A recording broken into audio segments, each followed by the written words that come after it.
Tonight we follow the calm crime story of Joseph Joe Bananas Bonanno, from a Sicilian harbor to Brooklyn back rooms and finally a quiet porch in Tucson.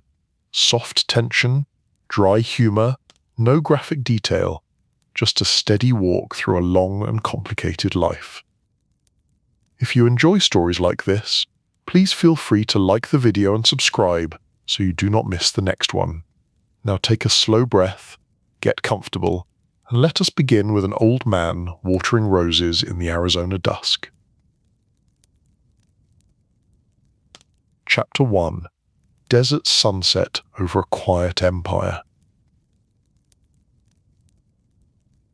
The Tucson sky that evening looked like someone had spilled a slow-moving fire over the mountains and then told it to calm down. Color leaned against color, orange on soft red, purple sliding in at the edges.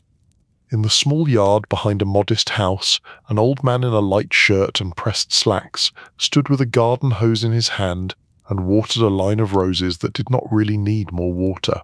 Joseph Bonanno liked the routine anyway. The sound of the water was a gentle curtain between him and the rest of the world.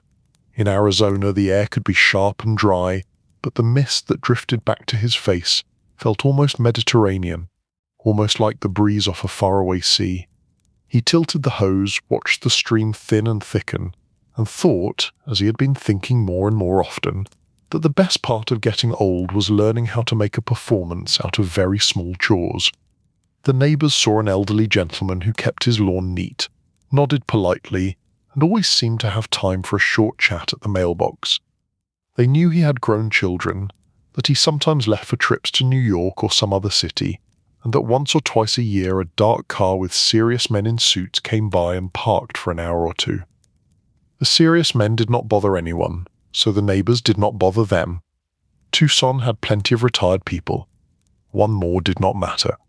Inside the house the air smelled of coffee and the faint ghost of last night's tomato sauce. A small radio on the kitchen counter murmured about politics and business, about scandals and investigations. When the announcer said the word mafia, the old man in the yard did not flinch. He merely pinched the hose closed for a moment, walked to the faucet, and turned off the water with deliberate care, as if he were closing a valve in some hidden engine. Mafia was their word, he thought, not his. Not the word he had grown up with, not the code that had shaped an entire life. They said mafia the way other people said monster in the closet, a neat label for complicated things. He coiled the hose with the stubborn precision of someone who had once run an organization that stretched across boroughs and oceans. Each loop lay flat. Each turn obeyed his hands. When he finished, he looked down at the roses which had not asked for this extra attention and gave them a small, apologetic nod. Inside, the kitchen clock ticked with a soft, nagging rhythm. Joseph hung his shirt on the back of a chair, sat down in his undershirt, and poured himself a small cup of black coffee. A Tucson evening could still be warm, but he liked coffee even when the air felt like the inside of an oven. It focused the mind. On the table lay a newspaper, folded open to a story about organized crime. There was a grainy photograph of a younger man in a dark suit, his profile dignified, his expression calm and amused, as if the photographer had told a joke he had heard too many times before. Under the picture the name was spelled out clearly. Joseph smiled at his younger self, a smile that carried very little vanity and quite a bit of irritation. They always pick that picture, he thought, as if I only owned one suit. The article made grand claims about his life and influence, sweeping arrows over maps of New York, Montreal, and Sicily. It used words like empire and legend and ruthless.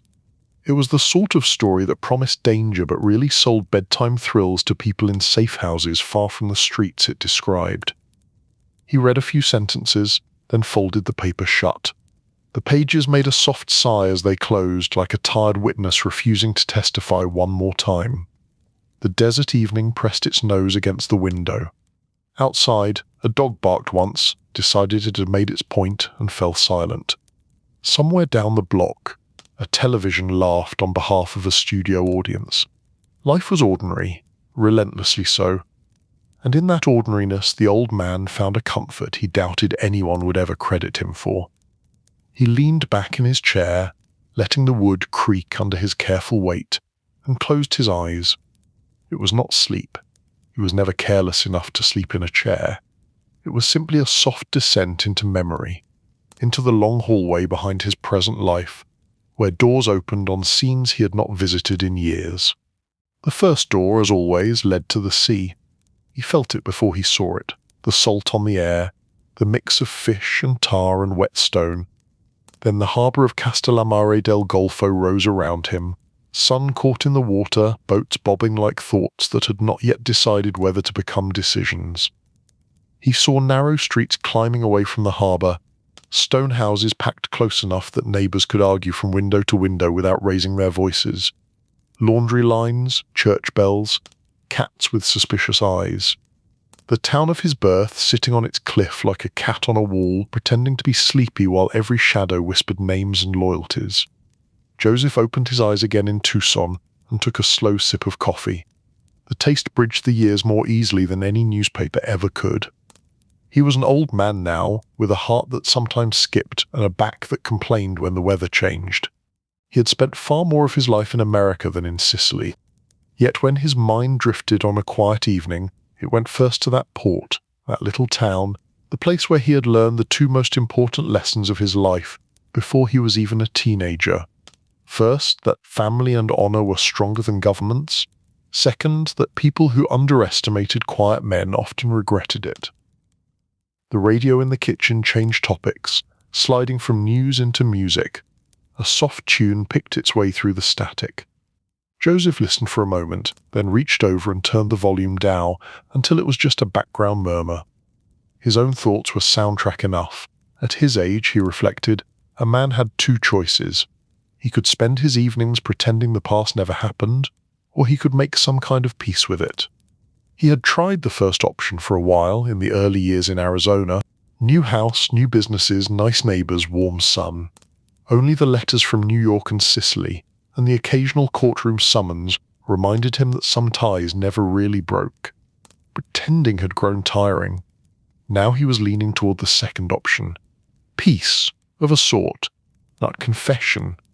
Not the kind of spill that prosecutors dreamed of, but an orderly filing of memories, putting them in their proper places, giving names to certain ghosts, refusing to apologize for others. If the world insisted on telling stories about Joe Bananas, as they like to call him, then perhaps he was allowed to choose which stories would last. He stood up, joints protesting, and walked to the back door. Outside, the sky had deepened to a rich violet, and the first stars blinked on, shy but persistent. He stepped out onto the small porch, hands resting on the railing, and looked up. Sicily was far away, New York even farther, in a different way, yet from this porch in Tucson he could see all of it when he closed his eyes. The brick tenements of Brooklyn, the steam rising from bakery ovens above hidden meetings, the polished shoes of men who pretended they were not afraid of each other. And before that, the stone steps of his childhood town, the smell of seaweed and incense. The desert night around him was quiet, but the past was never completely silent. It shuffled and murmured, making its own kind of restless music. All right, he thought, let it begin properly.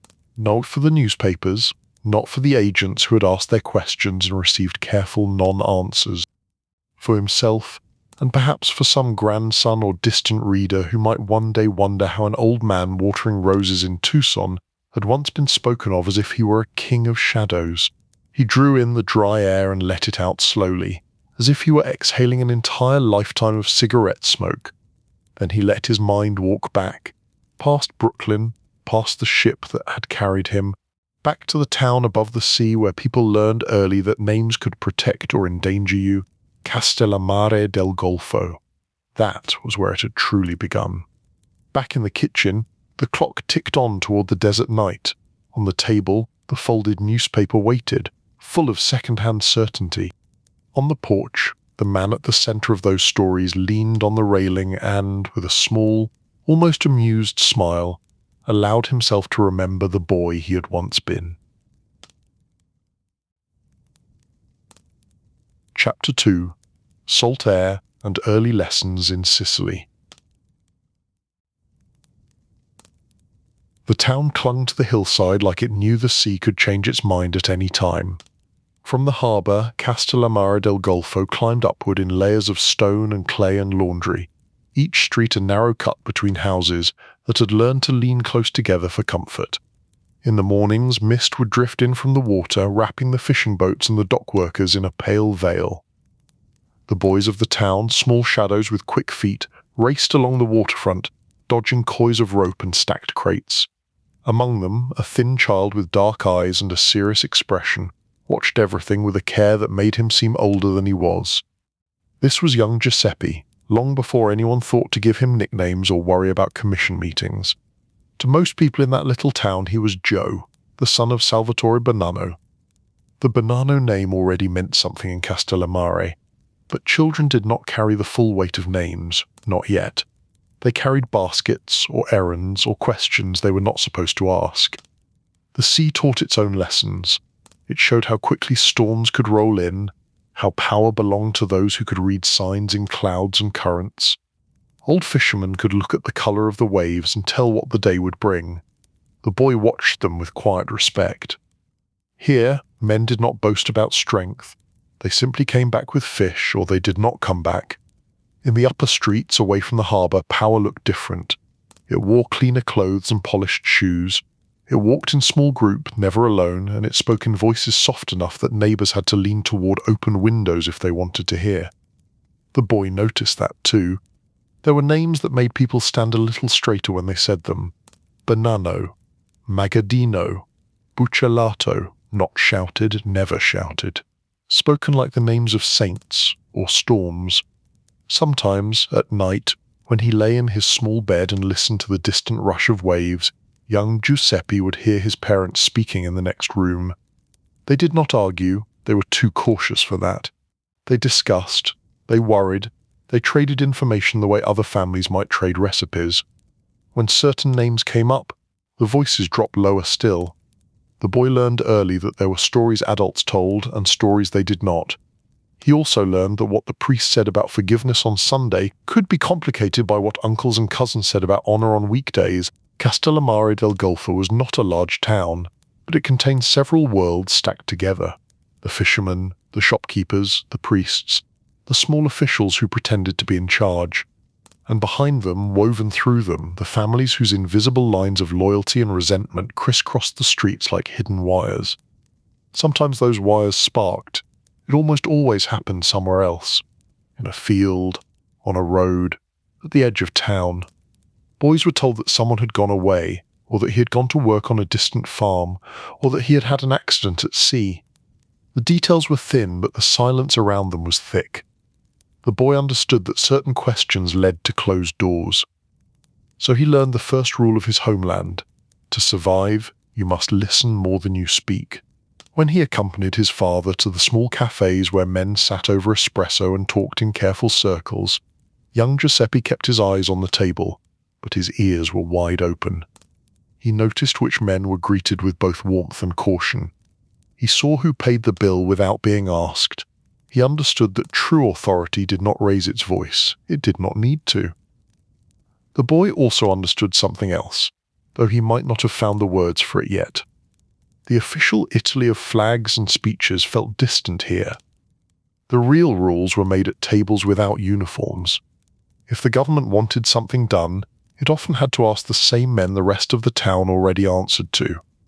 A child does not think much of politics, but he can feel currents. He could feel that his family name lived inside those currents. There were moments of ordinary joy too, running through the narrow alleys with friends, climbing dusty hills to look down at the endless blue of the Gulf, stealing early figs from a neighbour's tree and eating them under a shared conspiracy of silence. Boys are still boys even in towns where adults keep a close eye on which direction the wind of power is blowing. Yet even during play, certain lessons seeped in. If two boys from different families got into a fight, older cousins might appear out of nowhere, their faces not quite angry but very firm. The fight would end, apologies might be offered, and later at home there would be quiet, serious conversations about how some disagreements were not worth the trouble they could cause. In this way, honor was taught before it was named, respect was enforced before it was defined. As the boy grew, he traveled with his family.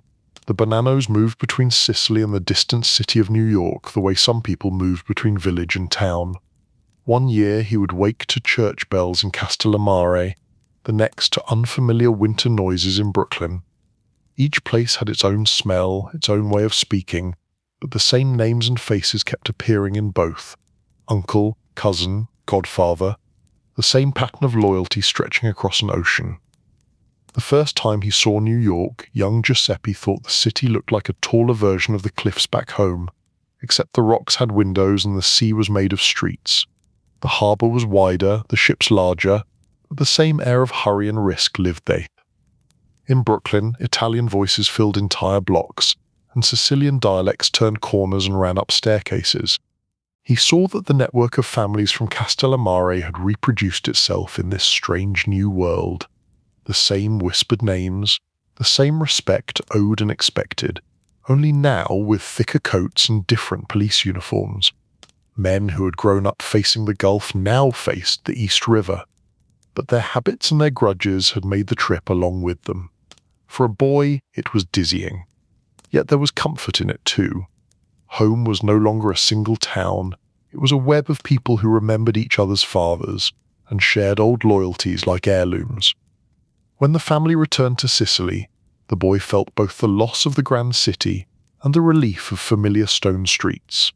Castellamare welcomed him back with salt air and narrow shadows. He knew by now that the old feuds in the town, the long-running quarrels between certain families, were not childhood stories. They were real, and they were dangerous.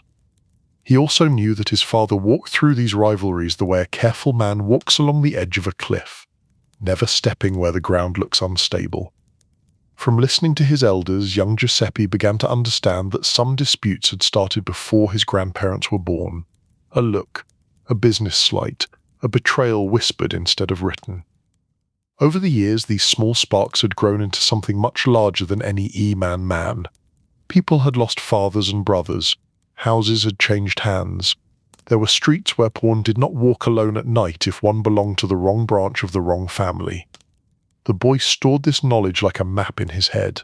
Which streets belonged to whose memories, which corners were neutral ground, which cafes were safe only if you came with the right company. He noticed too that his own family seemed to move through the town with a particular kind of confidence. Not arrogance, just a steady certainty that they were not to be trifled with. Other men measured their words in front of his father. They watched his reactions carefully, as if each nod or frown might decide something important. Young Giuseppe absorbed the rhythm of those meetings, the way his father kept his voice low and his temper cooler than the stories that later writers would tell. If threats were made, they were made in code, wrapped in polite phrases about business and understanding. The town had its own language, one where silence could be louder than shouting. And then, as if the gods of irony were already at work, the larger world decided to take more interest in the hidden structures of places like Castellamare. In the new Italy that followed, powerful men in Rome and elsewhere wanted order on their own terms. They did not enjoy sharing authority with local clans. They had their own ideas about who should be feared. The government's grip tightened. Police attention turned sharper. Some of the old arrangements began to feel less secure. For men like Salvatore Bonanno, the horizon of opportunity shifted. The sea that had once carried fish and migrants now offered something else, a path away from watchful eyes. Young Giuseppe felt the tension even if he did not fully grasp the politics. He heard the worry in late-night conversations. He saw the way his father paused before answering questions from strangers. He sensed that Sicily, for all its beauty and deep roots, was becoming a smaller, more dangerous cage. At the same time, stories drifted back from New York. Stories of money to be made in the New World's streets and construction sites and back rooms. Stories of relatives who had walked off ships with little more than their names and then, a few years later, sat at large tables giving orders. For a boy standing on a Sicilian hill looking down at the harbour, the idea of that distant city was both frightening and irresistible. It was another world built on the bones of the old one, a place where loyalty might be worth more and risk might be better rewarded. As the sun set over Castellammare, casting long shadows across the waterfront and turning the waves into strips of dark silver, young Giuseppe would sometimes imagine himself standing on the deck of a ship, feeling the pull of both lands. Behind him, the town of his ancestors. Ahead, the towering silhouette of New York, where the same names would play on a bigger stage. He did not yet know how many times he would cross that water, how deeply the currents of both worlds would shape him. He only knew, in the quiet, stubborn place inside his chest where future decisions were already forming, that he would not be content to remain a boy watching from the shore. Far away, and many years later, the old man on the Tucson porch thought of that boy, staring at the sea and dreaming of tall cities. The same heartbeat in both chests, though it had grown more cautious and tired with time. He had learned his first lessons in that little town by the Gulf, how silence could be a shield, how names could open doors or close them forever, how governments came and went, but family, for better or worse, remained. Those lessons had travelled with him across oceans, up Brooklyn staircases, into back rooms and boardrooms and courtrooms. The night air in Tucson was dry, but in his mind he could smell salt again.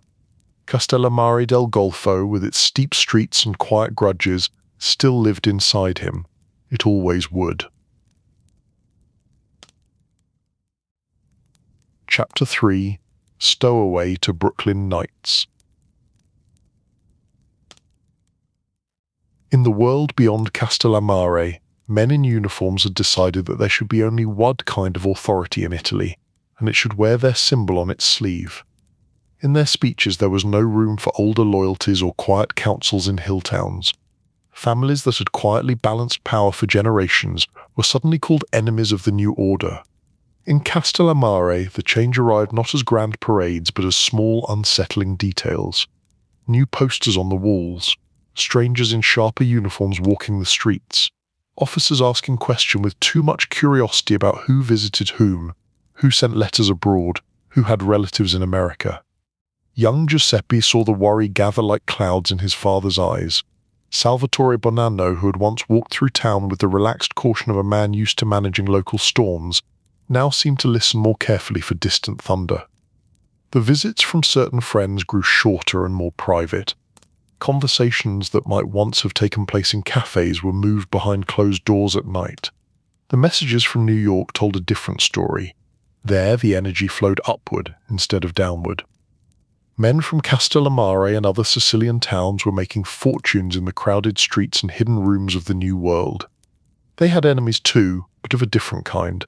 Police who could be bribed, politicians who could be charmed, rivals who understood the rules of their shared trade. Slowly a plan took shape, even if no one called it that. The younger generation would put more of its weight on the American side of the ocean. If Italy was going to tighten its grip, then those who had options would quietly move out from under that hand. No one announced that Giuseppe was leaving for good. Such announcements were not wise.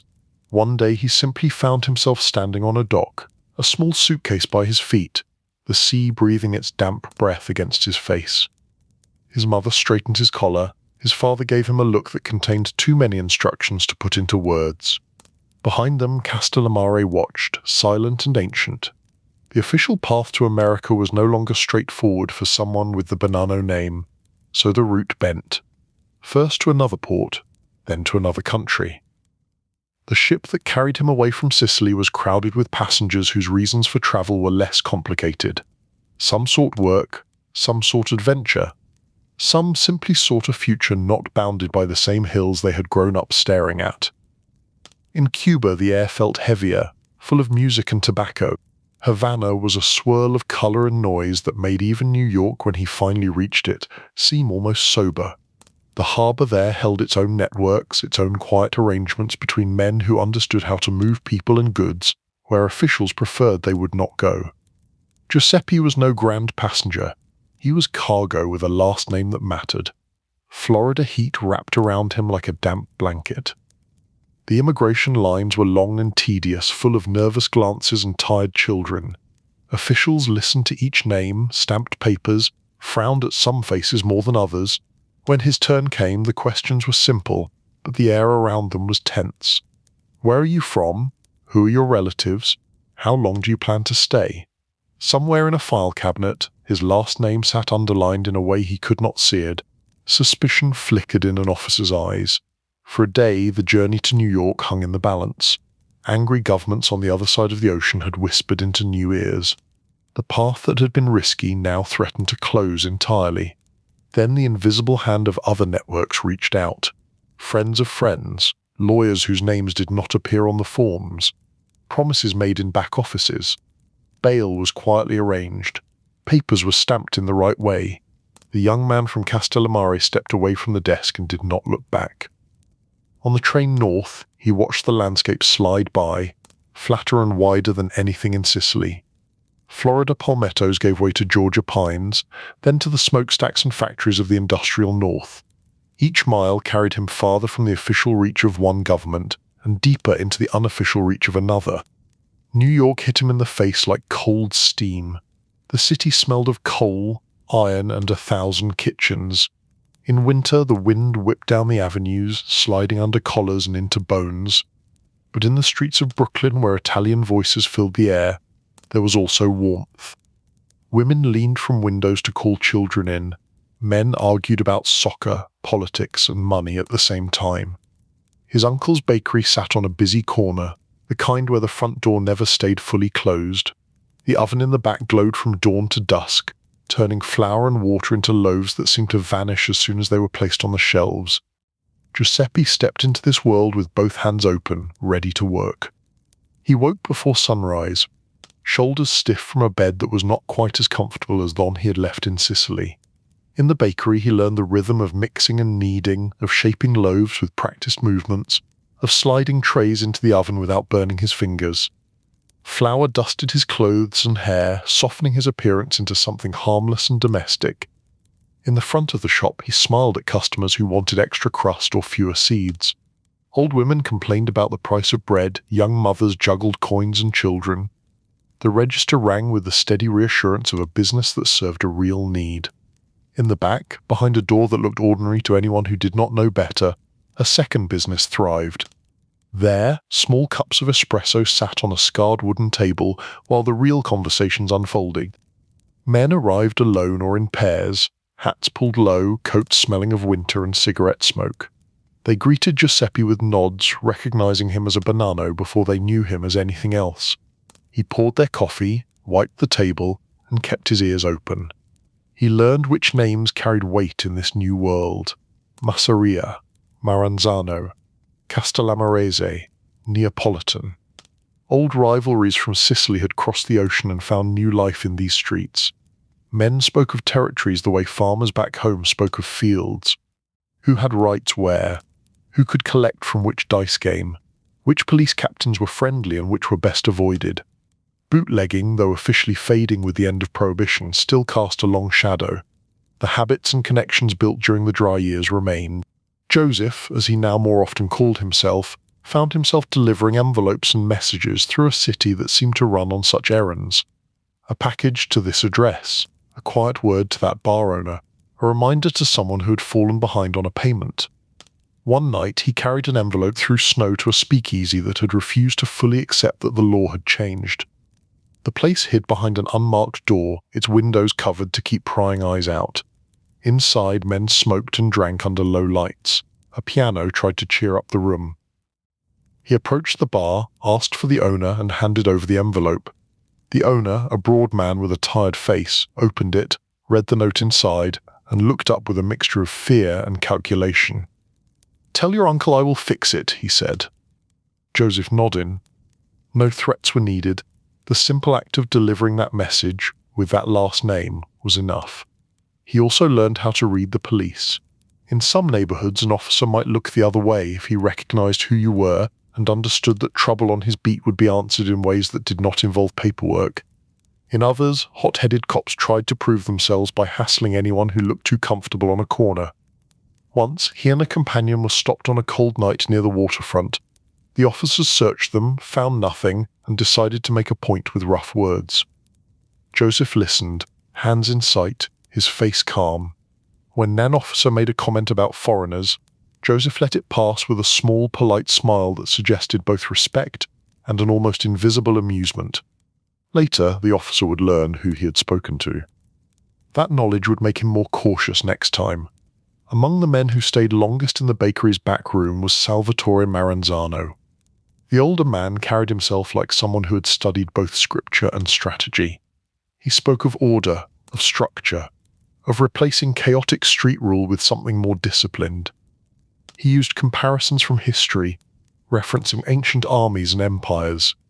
To some it sounded grand, to others theatrical. To Joseph, it sounded like an opportunity and a warning. Maranzano liked the young man with the quiet eyes and the careful words.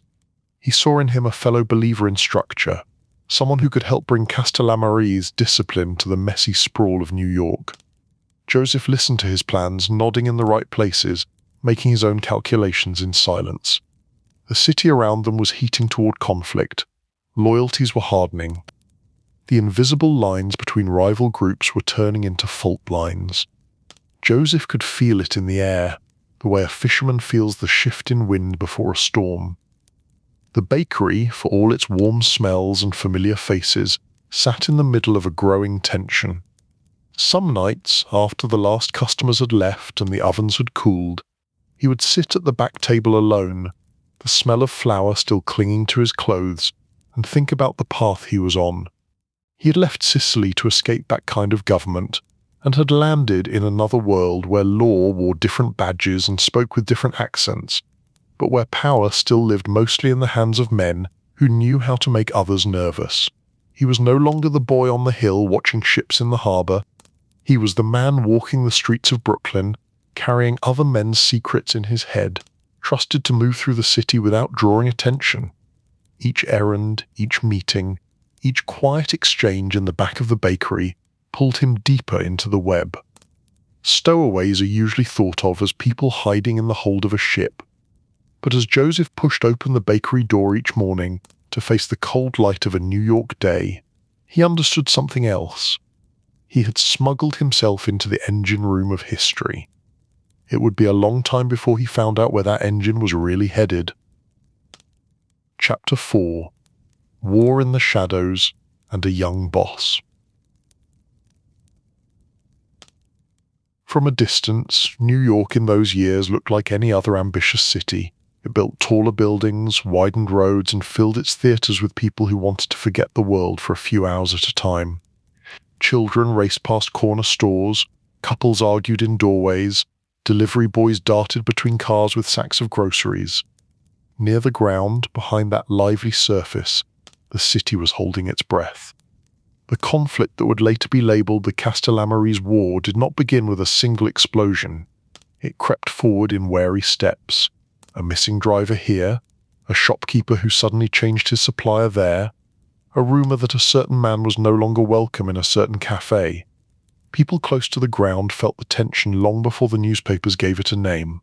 On one side stood Giuseppe Joe the Boss Masseria, whose grip on large parts of New York had been built on a mix of charm, brutality, and a belief that fear was a reliable currency. On the other side stood the Castellammare's faction, led in New York by Salvatore Maranzano, whose base of support drew heavily from men with roots in towns like Castellammare del Golfo. Joseph moved among these currents like a man walking through a forest during hunting season. He was aligned with the Castellammare's side through family, history, and his direct work with Maranzano. Yet he could still see the appeal that Masseria had for some.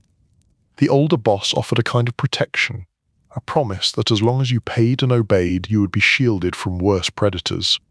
The trouble was that both men wanted to sit in the same chair. As pressures rose, neutral space became rare. Restaurants that had once served anyone now quietly became the territory of one side or the other. Jokes that would have been harmless a year earlier now carried the risk of being interpreted as insults.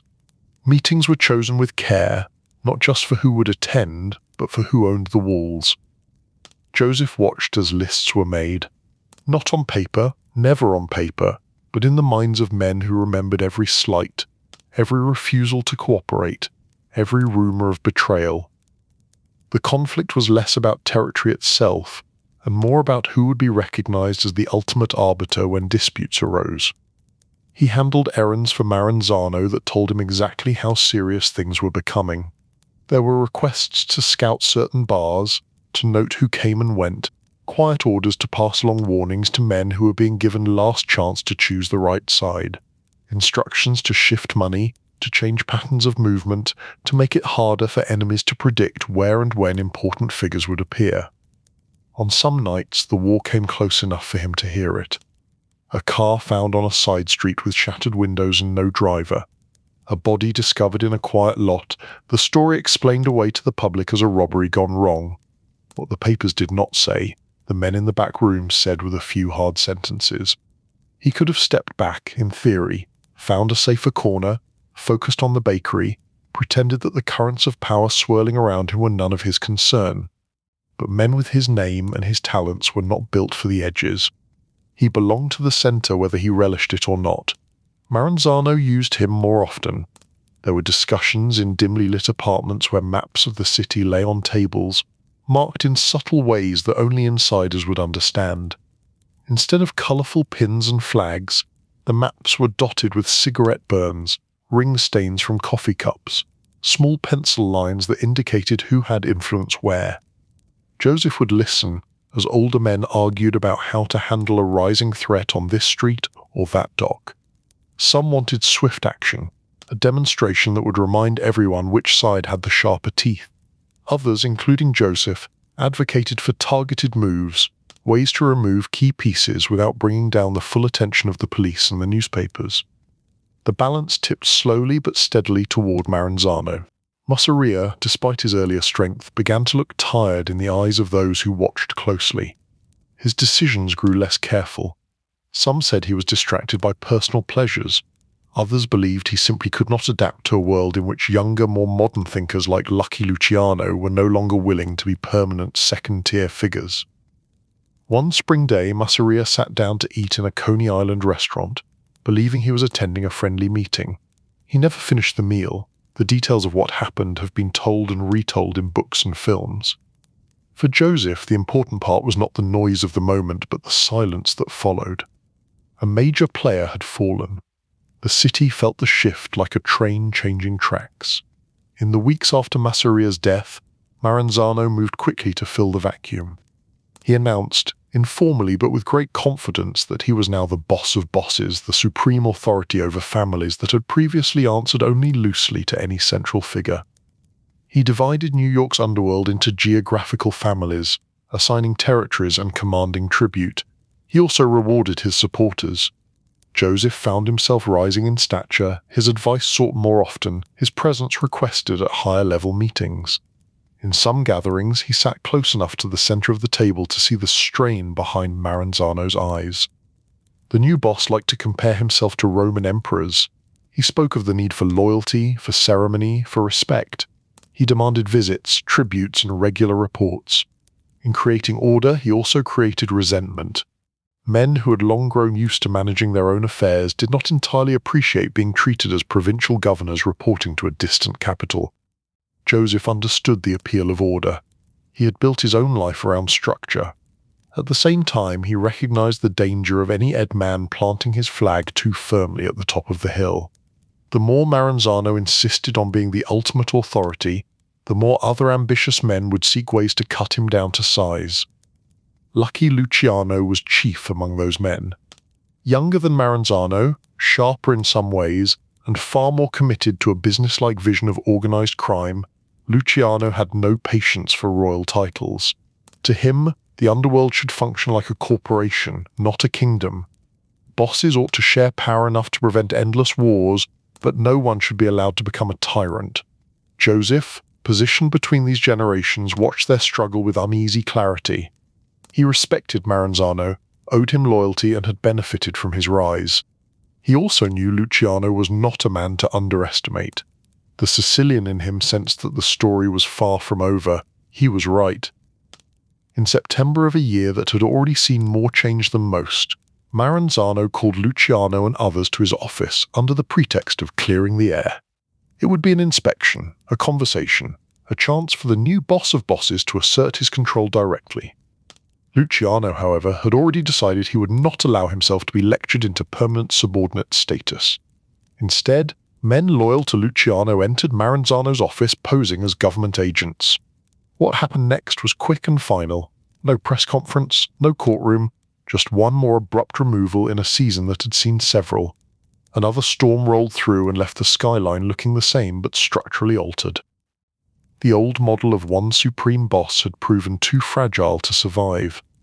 In the days and weeks that followed, Luciano and his closest allies convened a different sort of meeting.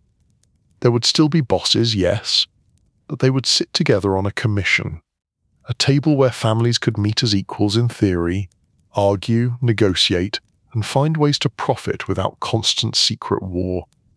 It was not a perfect design, but it was better, in their view, than letting one man's ego dictate the fate of all. When the conversation turned to who should lead the family with strong ties to Castellamare, Joseph's name came to the front easily. He had proven himself reliable. He had behaved with discipline during the war. He understood both the old codes of Sicily and the practical reality of American streets. He was young enough to grow with this new structure, but old enough to have seen what happened when pride ran wild. The offer, when it came, did not arrive with fanfare.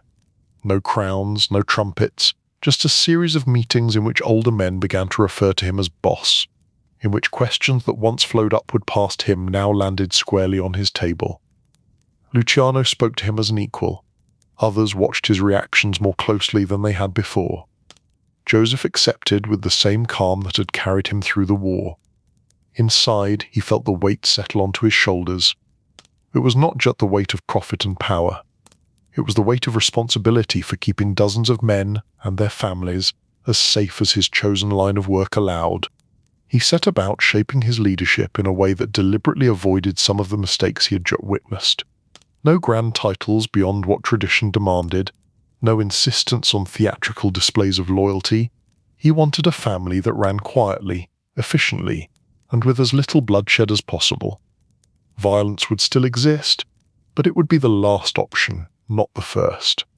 He spent long hours with his most trusted captains laying out expectations. Earnings must be steady. Problems must be brought to him before they exploded. No one was to start wars for pride. Disputes with other families were to be channeled through the new commission. The days of surprise attacks meant to reorganize the city overnight were, in his ideal scenario, over. To the outside world, none of this was visible.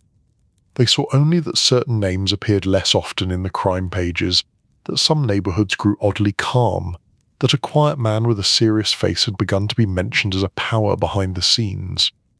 To his own family, he was both boss and teacher. He expected loyalty, but he also offered a kind of order that many appreciated after years of hidden conflict. He did not drink heavily, he did not make wild bets, he did not treat his men as props in his own drama. For a time, that difference made all the difference. Standing at the edge of this new arrangement, Joseph believed he could build a quieter empire than the ones that had just crumbled. He knew the dangers. He had watched them up close. The war had given him a clear education. The question was whether his careful style and belief in structure would be enough to keep his family out of the kind of storms that had swept away the previous kings. For now, the commission met. The families, bruised but functioning, began to operate under the new rules. And in the middle of it, Joseph Bonanno took his seat as boss, a young man with an old man's eyes, determined to prove that there was such a thing as a stable shadow in a restless city.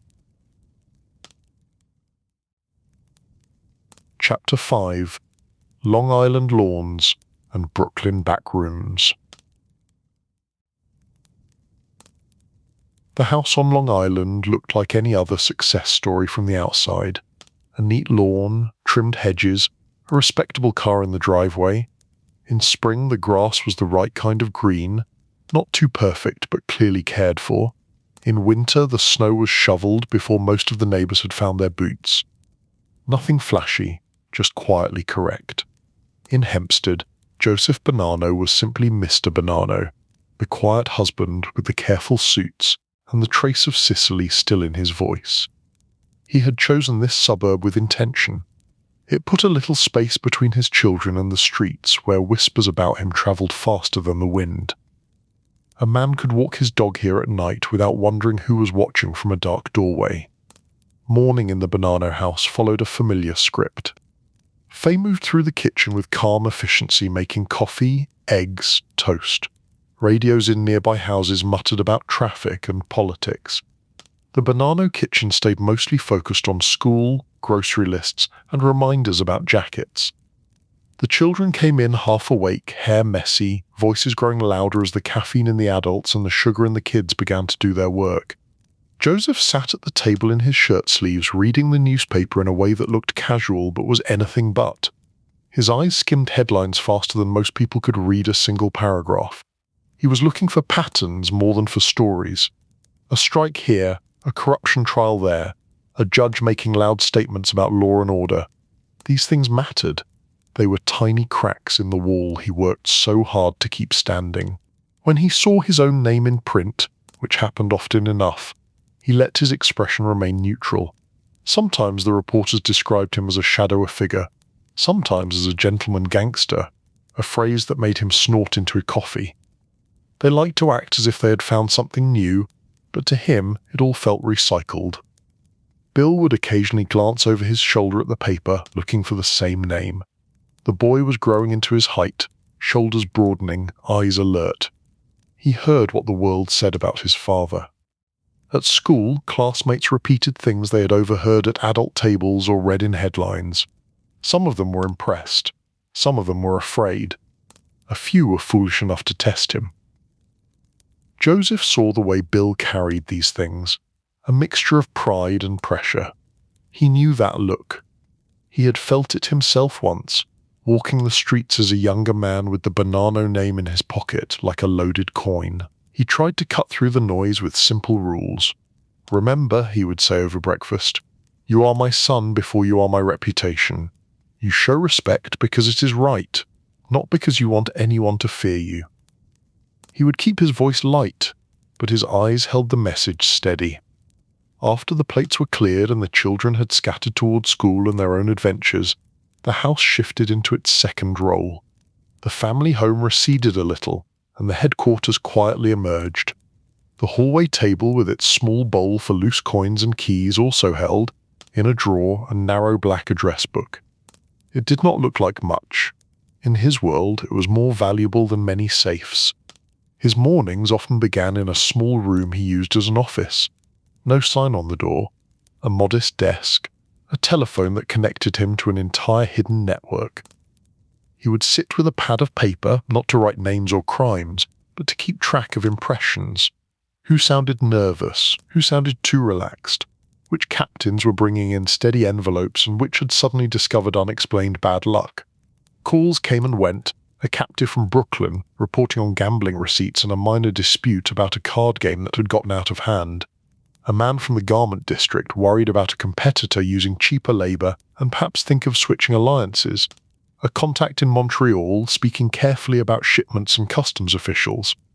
Joseph asked questions that went straight to the core of each situation. How much? For how long? Who else knows? Do the police care yet? He did not waste words. In a world full of men who liked to hear their own voices, his brevity was one of his most powerful tools. When decisions were needed, he made them with the same controlled tone. You will make it right with him. You will pay back what you owe and then stay away from those tables for a while. You will remind our friend that we have stood with him for many years and that such loyalty deserves to be remembered. He did not say, or else. He never had to. By mid-morning he was usually on his way into the city. The drive from Hempstead to Brooklyn traced a path from the illusion of ordinary suburb to the visible wear of New York streets. As the miles passed, lawns gave way to tenements, tidy driveways to double-parked trucks and crowded curbs. He had several offices, though none bore his name. There was a social club on a Brooklyn block where old men played cards near the window, while business was conducted in the back. There was a modest suite in an office building in Manhattan where a legitimate company's name glowed on the door, and accountants kept respectable books with careful hands. In the Brooklyn club, the air smelled of smoke, strong coffee, and worn wood. Men greeted him with respect but not theatrics, a nod, a softly spoken boss. Chairs were pulled out, reports delivered. Here the talk was about numbers and people. Who had done well, who had caused problems, which neighborhood priest had been particularly helpful, which local politician needed to be reminded of old favorites. Joseph listened more than he talked.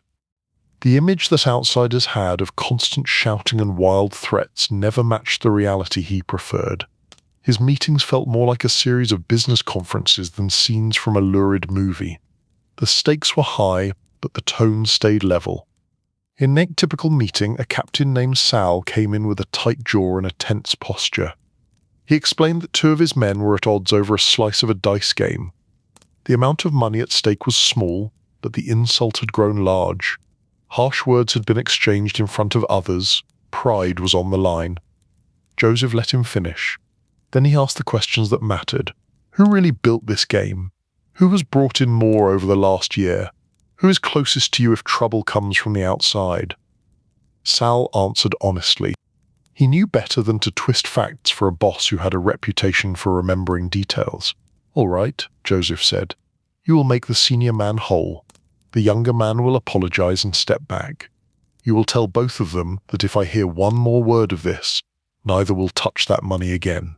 Sal nodded, some of the tension draining from his shoulders. The decision was fair enough. It allowed everyone to save some face while making it clear that selfish disputes would not be allowed to grow into public embarrassment. In this way, dozens of small crises were settled before they could become headlines. The Manhattan office felt different. There the walls smelled of new paint and paper, a quieter kind of power. Lawyers came and went, carrying briefcases instead of guns. Contracts were signed, mortgages were discussed. On paper, the businesses looked entirely clean. Restaurants, construction companies, import firms. They paid taxes, they hired employees. The underworld flowed through them like a current through insulated wires. Joseph understood both sides and insisted on a careful separation. Men who worked in the street world rarely handled the respectable paperwork. Men who wore suits to real estate closings did not discuss backroom matters at their desks. That division was one of the reasons his family had prospered as long as it had. It made it harder for law enforcement to draw straight lines between a small fight in Brooklyn and a large contract signing in Midtown. In the afternoons, if the schedule allowed, he sometimes met with other bosses or representatives at commission gatherings. These meetings did not happen as often as the myths suggested, but when they did, they mattered. Men from different families sat around a table, eating, drinking a little, and arguing in low tones about territory, policy, and the delicate balance of shared power. Joseph approached those gatherings like a careful chess player. He did not pretend that everyone there was a friend. He did, however, aim to keep conversation within the bounds of reason. He would argue against moves that seemed likely to provoke public violence or heavy police response. He had no love for chaos, and no patience for colleagues who lived as if each day were their last and someone else's problem. That attitude earned him a particular reputation. To some he was too cautious, a man more concerned with avoiding headlines than with seizing new opportunities. To others he was a necessary anchor, a steadying force in a world that leaned naturally toward drama. His evenings brought him back, more often than not, to Hempstead. The transition from boss to father happened in the car, when he loosened his tie and allowed himself a few minutes of silence before walking through the front door. Inside, he became again the man whose children wanted help with homework and whose wife wanted to know if he would be home for Sunday dinner. Faye saw more than he said aloud. She knew that the weight he carried in the city did not vanish when he hung his jacket in the front closet. She could read the difference between the days when he came home with his shoulders relaxed and the days when some new problem had bitten into his thoughts and refused to let go. He respected her judgment. On nights when a particular difficulty with the family gnawed at him, he sometimes described it to her in almost innocent terms. A man at work cannot decide if he wants to listen to his boss, he might say, carefully removing names and locations. "My friend is tired of the disrespect, but he also knows the man has a family." "And what would you tell your friend?" Faye would ask, setting a plate on the table.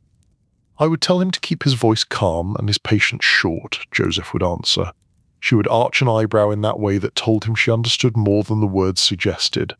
As for Bill, their conversations took on a different tone as the boy grew older. The son wanted to understand what kind of life waited for him if he stepped fully into the world his father inhabited.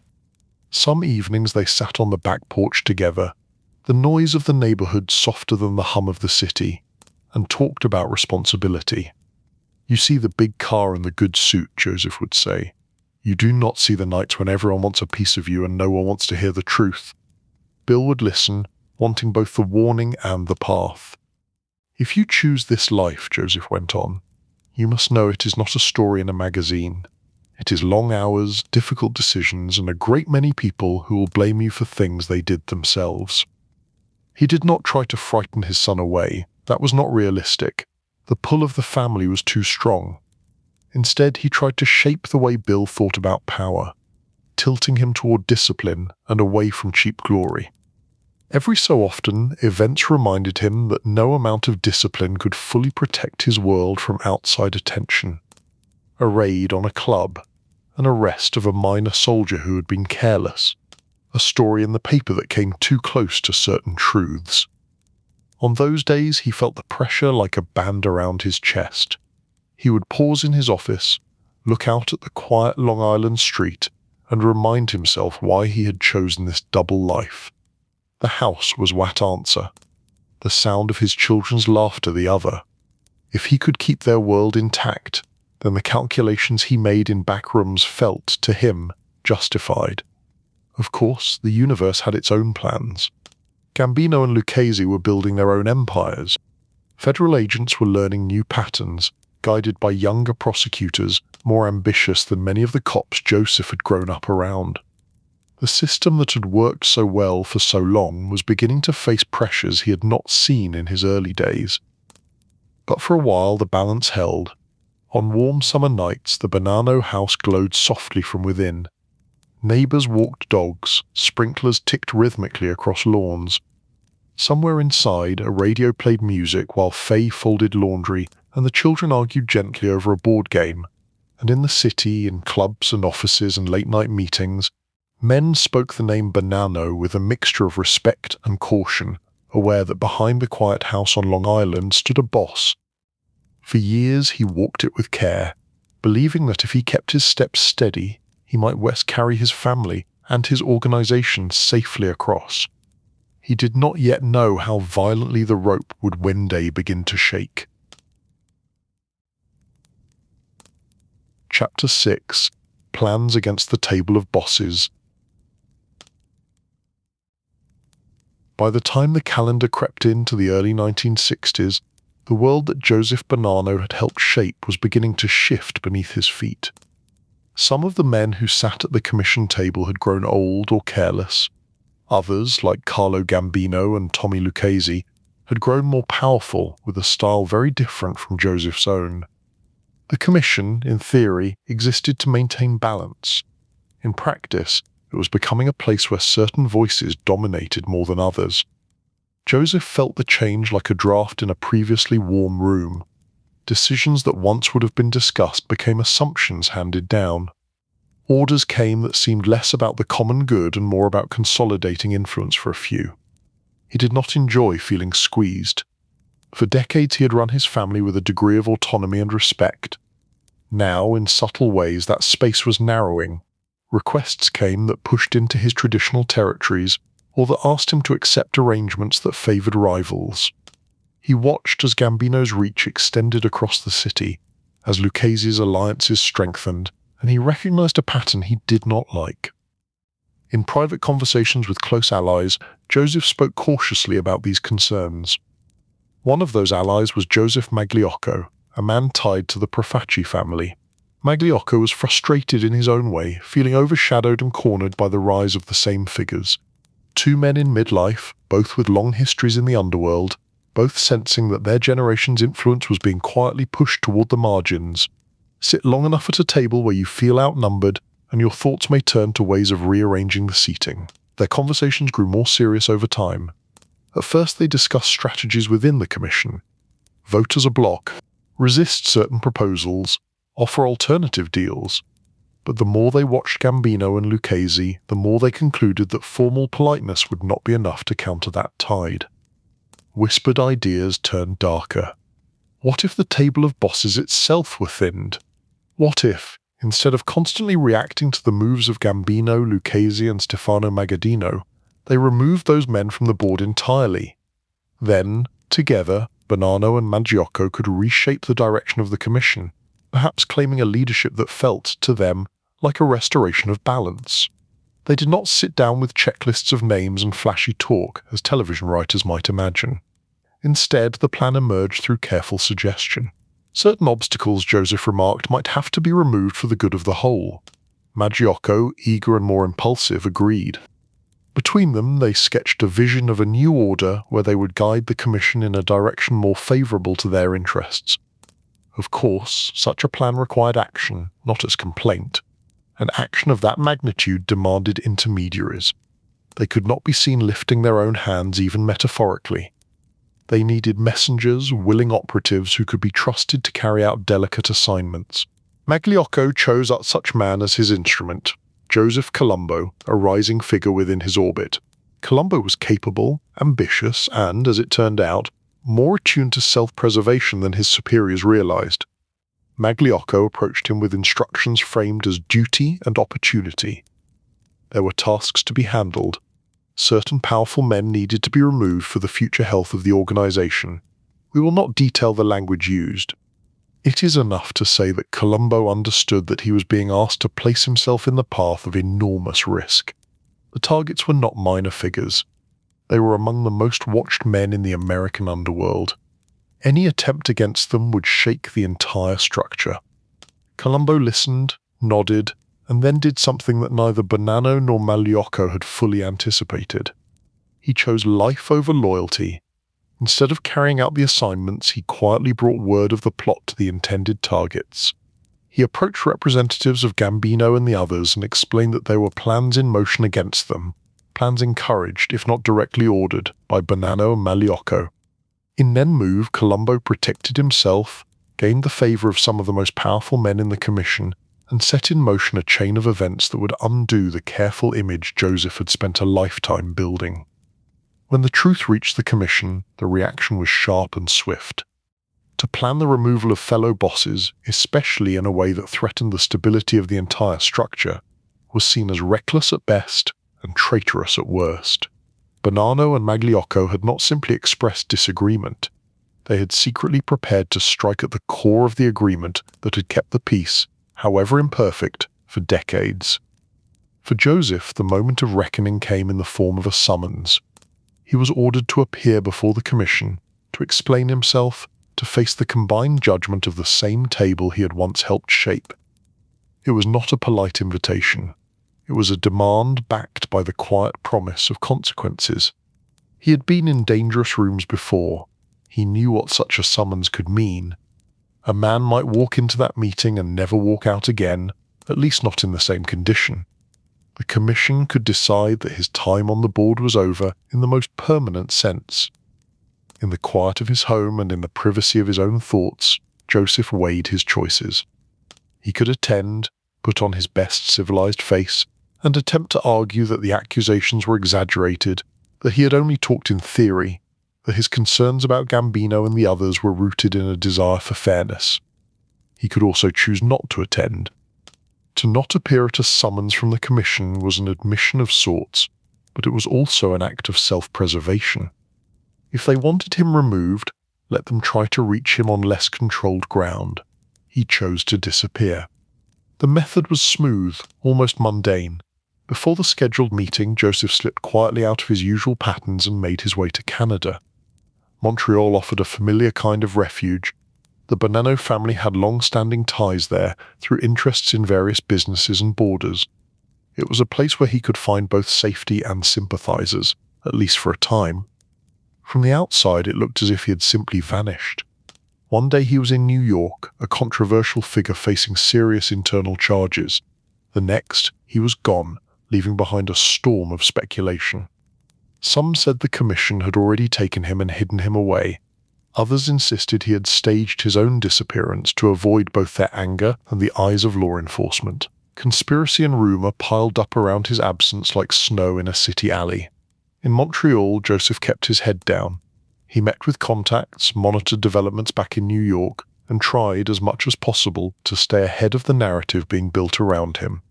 It was a strange experience for a man used to directing events to instead be a shadow trying to avoid being outlined. Back in New York, his family struggled with the vacuum. Leadership structures do not enjoy ambiguity. Is the boss alive or not? Present or gone? Authority that once circled around Joseph now had to find new anchors. Rival factions within the family began to test their own strength in his absence. The commission watched closely, weighing how to handle a situation in which a man they considered dangerous refused to stand where they could reach him directly. Joseph's flight to Canada was not just a tactical move. It was also a quiet acknowledgement that the balance of power he had enjoyed for so long had shifted beyond his control. The old dream of managing a calm empire from Long Island was cracking. The new reality involved hiding in foreign cities while the structure he had built trembled. At night in Montreal, in borrowed rooms far from the familiar streets of Brooklyn and the quiet lanes of Hempstead, he must have felt the irony. A life spent building networks, negotiating peace, holding a delicate order together, and now he was the one on the run, his name the subject of whispered jokes and tense meetings. If the commission had hoped to bring him in and deliver a clear verdict, his disappearance frustrated them. They could not unalive a man who was not standing in front of them, but they could rearrange the table in his absence. They could strip him of influence, recognize rival leaders, and treat his family's territory as something to be managed without his input. The seeds of future chaos in the Bonanno family were planted during those months, seeds that would sprout into full conflict once he returned. For now, in the early stages of his exile, Joseph Bonanno sat in Montreal and thought about tables. The kitchen table in Hempstead where his children ate cereal and worried about school. The commission table in New York where men in suits fought politely over power. The small wooden tables back in Castellamare where his father had taught him that honor meant standing your ground. He had stood his ground for a long time, but in this particular moment he had chosen to step aside, to live to calculate another day. From a porch in Tucson many years later, the older Joseph would think back on that choice with a complicated mixture of regret, self-justification, and weary humor. Whatever name others gave to his plan against the table of bosses, he knew it had marked the beginning of the end of his long attempt to control his world on his terms.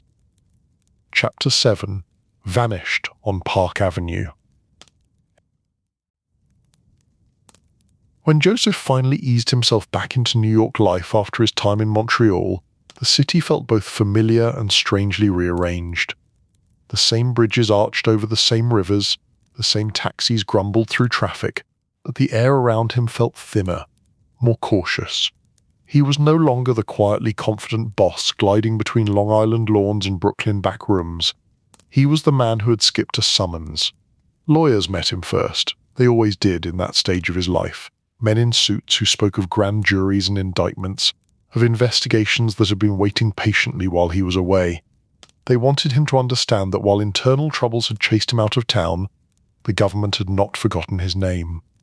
He understood very well. The law moved slowly, but it did not forget. His son Bill hovered at the edges of these meetings, his face a mixture of concern and determined loyalty.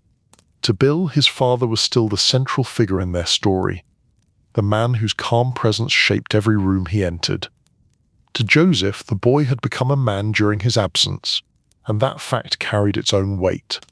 A son could be an heir, a shield, or a target, sometimes all three at once. The plan, if it could be called that, was to navigate both sets of pressure at once. On one side, the commission and the rival bosses who had not forgiven his earlier plotting. On the other side, prosecutors and agents who wanted his testimony, his cooperation, or his conviction. It was a narrow bridge to walk, suspended over a drop with no soft landing. His lawyers arranged meetings, strategy sessions, careful explanations of what he might be asked and what he would, politely but firmly, refuse to answer. Joseph listened, nodded, and kept his own counsel. For decades he had lived by a code that placed silence above survival. He was not about to break it now, even if the price for keeping it climbed higher every year. On a winter evening in Manhattan, the different threads of his life briefly came together at a table in a Park Avenue restaurant. He dined with his attorneys in a room full of quiet clatter and expensive conversation. Waiters moved like small, efficient ghosts between tables. Outside, the city lights bounced off wet pavement and orderly rows of trees. To anyone glancing in, it was just an older businessman having a serious dinner with his advisors. They discussed subpoenas and possible indictments in low voices, trading delicate phrases about risk and strategy. The lawyers wanted him to consider cooperation as a way to ease the pressure.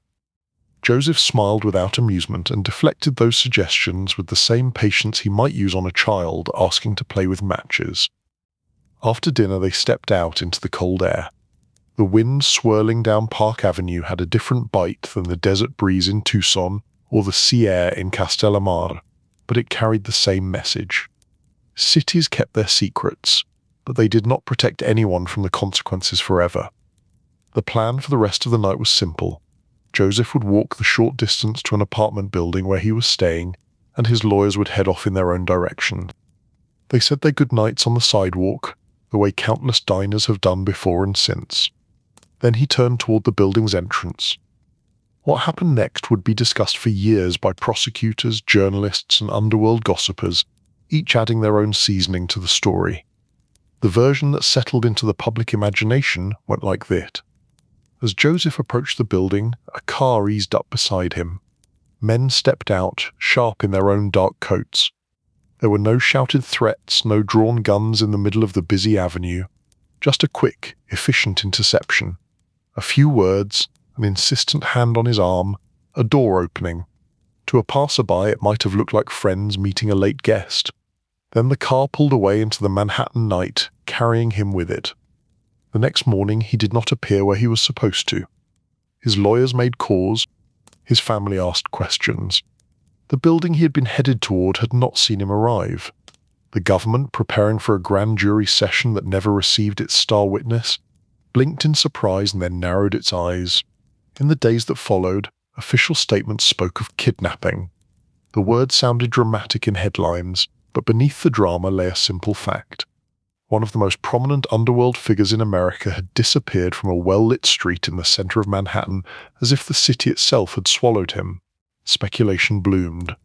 One version of the story held that his enemies within the commission had finally decided to settle accounts, that the car on Park Avenue belonged to men loyal to his old rival Magaddino, or perhaps to Gambino and Lucchese, tying up a loose end that had been dangling too long.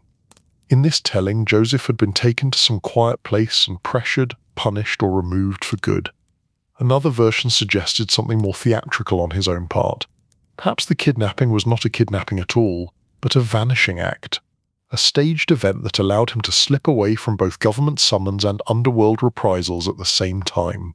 Fake your own disappearance, let the world argue about your fate, and watch from a safe distance as your enemies chase shadows. Agents followed leads. They interviewed anyone who had seen him that night, walked the route from restaurant to building, pored over parking records and informant reports. The trail ran into fog. No body, no ransom, no clear evidence of who had taken him or why.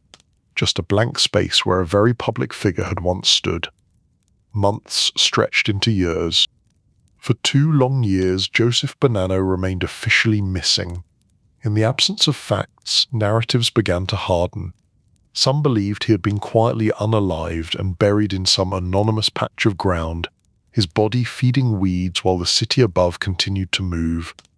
Others believed he was somewhere far away, perhaps in another country, perhaps hiding in plain sight under the protection of allies.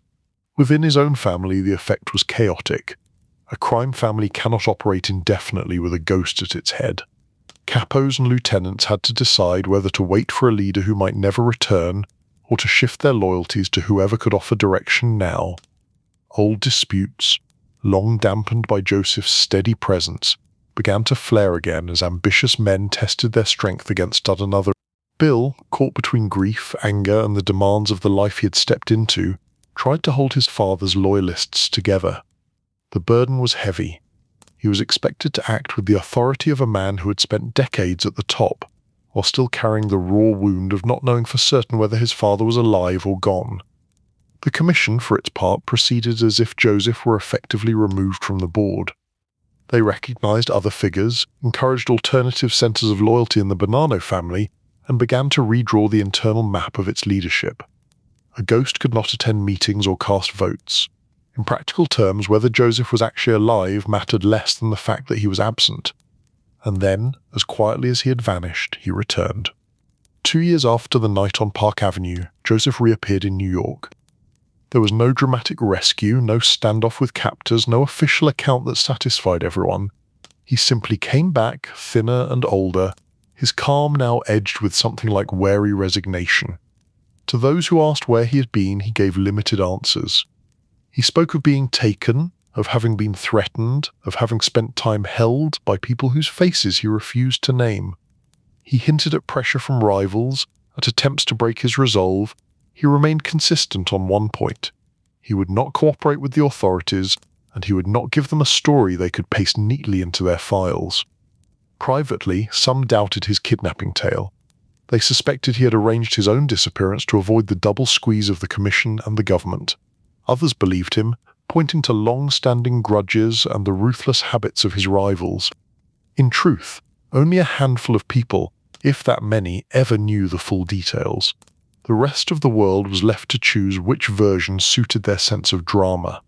What mattered more than the precise truth was the effect of his absence. The family he returned to was not the same us he had led from his seat at the head of the table. The Bonanno organization had splintered, its loyalties divided between his bloodline and those who had stepped into the vacuum under the commission's blessing. Joseph came back as a man whose authority had been punctured. He still inspired respect in many quarters, still carried the aura of a long-surviving boss, but the structure he had built no longer moved in simple lines from his voice to the streets. Too much had shifted while he was away. Yet he remained alive, which in his world was no small victory. On some late evening in Tucson, sitting once again on his small porch with the desert sky above him, he would think back to that night on Park Avenue, the hurried steps toward the building door, the car pulling close, the moment when his life branched sharply into two possible paths. One path ended in a dark place with no return. The other led through confusion, rumor, and a long absence back to sunlight and aging bones. Whatever had truly happened in those missing years, one fact was clear. When he reappeared, the world he had known had already moved on without him. Chapter 8. The so-called Bonanno War. Old jokes about his nickname had always been easy enough to shrug off. Reporters liked simple hooks, and Joe Bananas made their headlines feel clever. Joseph had never chosen that label for himself. It was something the world had thrown at him, a crooked little rhyme that stuck. A man could live with being turned into a pun as long as the people who mattered knew the real map of his world. What he did not appreciate was when that same joking tone was pasted onto one of the darkest stretches of his family's history. The trouble that erupted within the Bonanno organization after his disappearance and return would be branded by the press as the Bonanno War. To editors, the phrase sounded light and memorable. To the men living through it, there was nothing light about any of it. The roots of the conflict twisted back into his absence. When Joseph had vanished from Park Avenue and stayed gone, the commission faced a problem. A major family could not be left in limbo forever. Business needed signatures. Disputes needed an acknowledged authority. Someone had to be recognized as boss. They settled on Gaspar Di Gregorio, an older figure with standing in the family, a man who had worked his way up through the same streets and social clubs. To the commission, Di Gregorio looked like a safe bet. He was established, not flashy, and more importantly, he was willing to cooperate with their view of how the family should be run. On paper, it was neat. Di Gregorio was the official head of the Bonanno family. The commission backed him. Any doubts from their perspective were a problem for Joseph's remaining loyalists to swallow. Loyalty, however, does not always obey paperwork. Many soldiers and lower-level leaders still felt bound to Joseph, and by extension to his son Bill. They had built their careers, their alliances, and in some cases their sense of identity around the Bonanno bloodline. To them, Di Gregorio was not a natural successor. He was an appointment made by outsiders. Respect might be owed to his age and experience, but not to his claim on the top seat. In the clubs and coffee shops where the family gathered, the split became visible in small gestures. Who chose to sit where? Whose name was spoken first when discussing orders? Which side men visited during holidays? These tiny choices added up to a clear picture. The family was sliding into two camps. When Joseph reappeared, thin and older but still very much alive, that split hardened. Though he did not march back into Brooklyn demanding his old chair, his very existence undermined Di Gregorio's position. How could there be a new boss while the old one was still walking around, offering quiet opinions from Arizona and receiving visitors who respected him more than the commission's decree? Bill found himself at the center of the struggle whether he wanted it or not. To many, he was the living extension of his father's authority, the prince of a house that refused to admit it had been replaced. He tried to project calm and control, to act not as a hot-headed younger man but as a serious steward of his father's line. Di Gregorio, on the other hand, tried to exercise his own brand of leadership. He held meetings, gave orders, and made decisions as if his authority were unquestioned. The commission expected him to bring the family back into line, to reassert discipline, to show that listening to Joseph and Bill was a path that led nowhere good. The streets felt the tension. Men who had known each other since childhood now watched one another with new caution. A greeting that once would have ended with a shared drink now ended with an excuse to be elsewhere. Any move, any conversation, could be interpreted as a sign of allegiance to one faction or the other. Each side tried, at least at first, to settle matters with words. There were proposals for power sharing, for partial retirements, for arrangements where Joseph could keep his dignity while Di Gregorio kept his title. None satisfied everyone. Pride ran deep on both sides, and fear ran even deeper. No one wanted to be the first to lay down arms in a struggle where laying them down too early could be fatal. The point where talk failed came with a plan framed as peace. Di Gregorio sent word that he wanted to sit down with Bill and other key Bonanno loyalists to clear the air and find a way forward. The proposal followed familiar patterns: neutral house, limited number of attendees, a guarantee of safety based on old codes that said anyone attending such a meeting should be able to come and go unharmed. Bill knew the rules as well as anyone. He also knew how easily rules could be bent when desperation took hold. Still, refusing outright would make him look unreasonable and afraid. In their world, appearances could be as dangerous as bullets, so he agreed, with as many precautions as circumstances allowed. On the chosen night, the air in Brooklyn was hard and cold, sharp enough to sting the lungs. Bill and his companions approached the address, their senses stretched thin. The house itself looked ordinary: a quiet street, a few cars parked nearby, curtains pulled against the winter evening. Nothing to distinguish it from 1,000 other homes. Then the quiet shattered. Shots ripped through the darkness from a hidden position. Glass exploded outward. Wood splintered. The air filled with the panicked movements of men trying to find cover where there had been no reason to look for it a moment before. Bill threw himself behind a parked car, heart pounding, the metallic taste of fear in his mouth. For a machine that prided itself on cold calculation, the ambush was a messy, clumsy thing. The attackers had misjudged angles, timing, and perhaps their own nerve.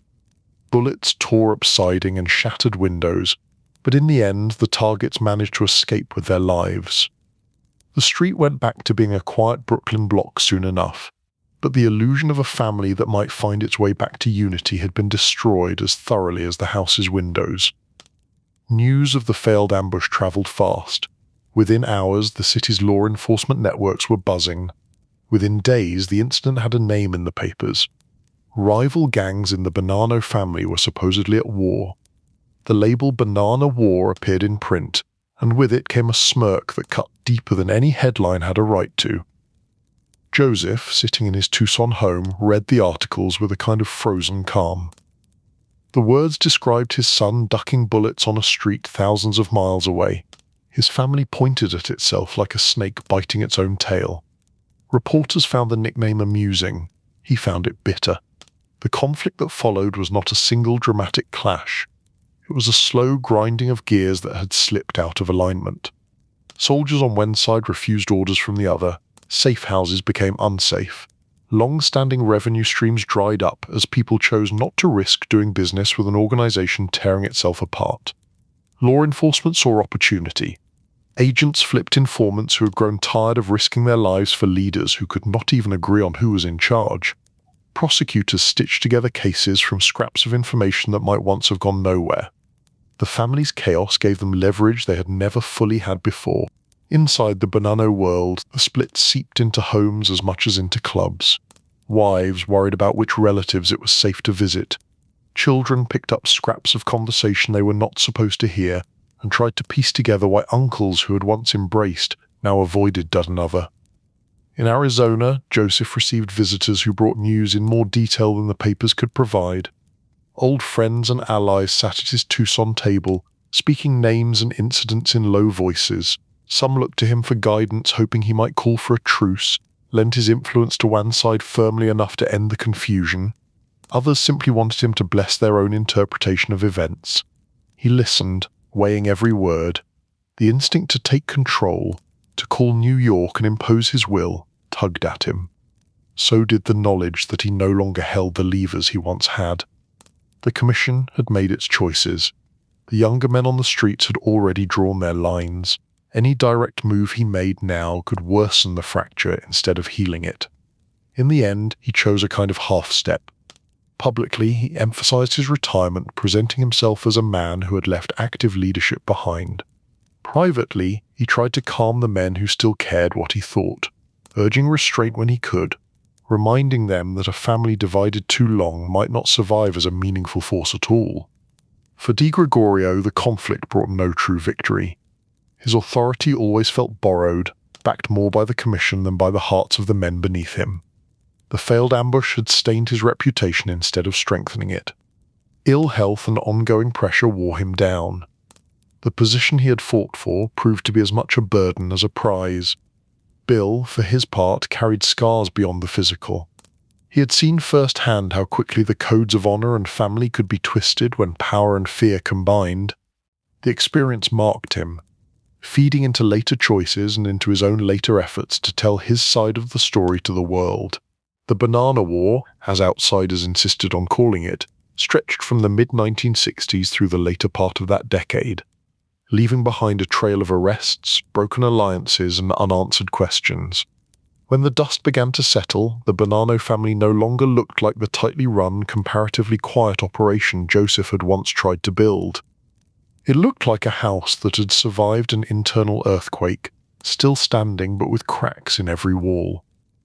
The commission eventually moved to recognize other leadership, stepping away from the Di Gregorio experiment, and from the fantasy that the Bonanno family could simply go back to the way it had been before Joseph's disappearance. New names rose. The family adapted, as such structures always do, but the damage to its reputation among both criminals and law enforcement lingered. For Joseph, the episode marked a clear boundary in his life. There was before the Banana War, when he could still reasonably believe in his ability to control his organization's destiny. And there was after, when he had to accept that his influence was limited to a few loyal ears, and that his family's name would forever be tied in the public imagination to a conflict reduced to a joke in headline form. Late at night in Tucson, he would sometimes sit at his kitchen table, the desert sky stretching dark outside, and think about the men on both sides of that internal struggle. Many had grown up under his guidance, had watched him navigate earlier wars with a steadier hand. Some had disappointed him. Others had simply been caught between forces they could not fully understand. There was regret in those thoughts, but also a certain sense of inevitability. Power, once grabbed and held, rarely passes quietly from one set of hands to another. He had known that as a young man watching Masseria and Maranzano fall. He had learned it again, more painfully, watching his own house split. The newspapers never cared about that nuance. Bonanno War fit in one line. It gave their stories a flavour of novelty, that it also turned the suffering and confusion of dozens of families into a light phrase did not trouble them. It troubled him. Still, even that chapter became just one part of a longer story. It pushed him firmly into exile in the desert. It made his later stubbornness in courtrooms feel even more deliberate. It coloured the way he chose to describe himself in his book, emphasising honour in a world that had not always treated his name with much of it. From the outside, the Bonanno War was another crime story with a catchy title. From the inside, it was the sound of a carefully built machine grinding itself down. Joseph understood that sound all too well. He had heard it in his sleep for years. Chapter 9. Ghost at the Edge of the Table. When the shouting finally faded and the so-called Bonanno War settled into its long, tired silence, Joseph Bonanno found himself in a strange new position. He was no longer at the centre of the storm, but he was not entirely outside it either. He had become, in his own world, something rare and uncomfortable. A living ghost. In the streets of New York, new names were rising.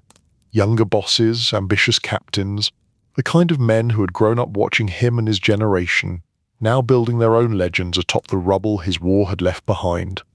To them, he was history, a story told in back rooms about the days when a man from Castellamare could sit at the commission table and shape the map of the city. To others, he was still a presence. Old loyalties do not vanish simply because a committee decides to bless a different name. There were men who had eaten at his table, who had carried out his decisions, who had built their own fortunes under his cautious guidance. For them, even as their daily orders began to come from new bosses, the old man in the desert was still the measure against which they judged leadership. He could feel the pull of that divided memory every time someone flew out to Arizona just to sit across from him in a quiet Tucson living room.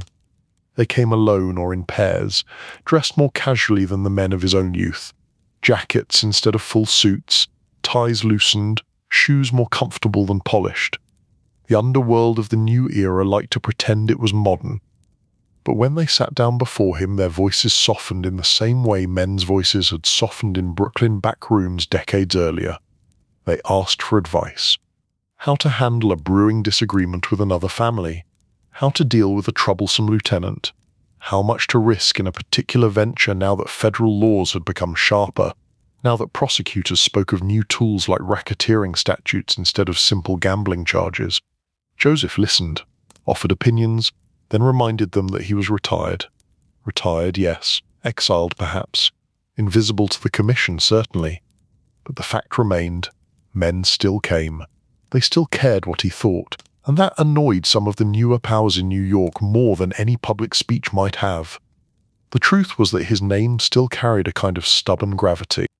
In certain neighborhoods, old-timers in social clubs would lean forward when someone began with, "When Joe ran things," and the younger men would roll their eyes, pretending not to listen even as they caught every word.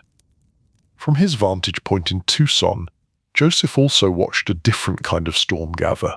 Not the hidden war of earlier years, but an open, almost theatrical campaign from the government. The age of men in plain suits take envelopes in back hallways was giving way to the age of men in sharper suits, standing before television cameras and promising to clean up organized crime once and for all. He had glimpsed the beginning of this new era years earlier, long before the Bonanno War, at a place called Appalachian, sometimes on hot Arizona afternoons when the desert made it hard to think about anything but heat and shade. His mind would drift back to that day in upstate New York when the underworld had come dangerously close to holding a convention under the open sky.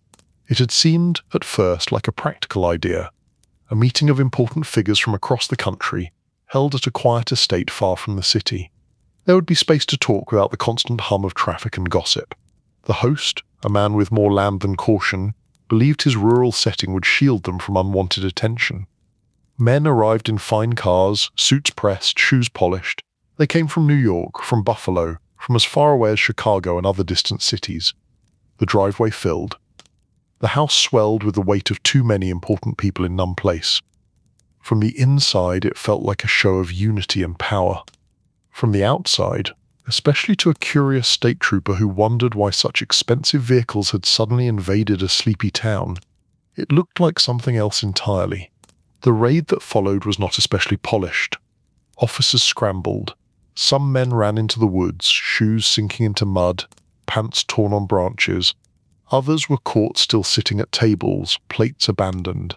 The sight of so many supposedly secret figures gathered in Nain Place gave law enforcement a gift that would last for decades.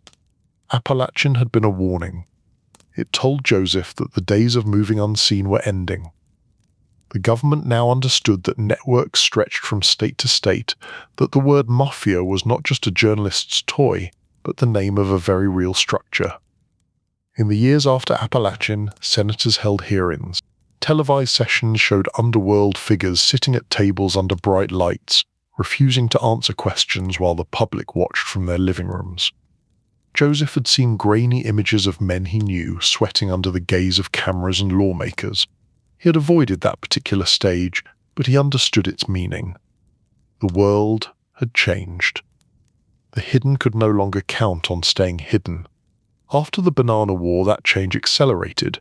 New laws made it easier for prosecutors to treat entire organizations as criminal enterprises rather than just chasing individual crimes. Surveillance became more sophisticated. Phones were tapped with greater skill. Informants were cultivated with psychological finesse instead of rough threats alone. Joseph respected competent opponents. He saw that this new generation of law enforcement was more serious, more organized, more willing to play a long game. They studied patterns, built charts, mapped telephone calls. They were, in their own way, building a commission of their own, one that met in offices lined with filing cabinets rather than in restaurants.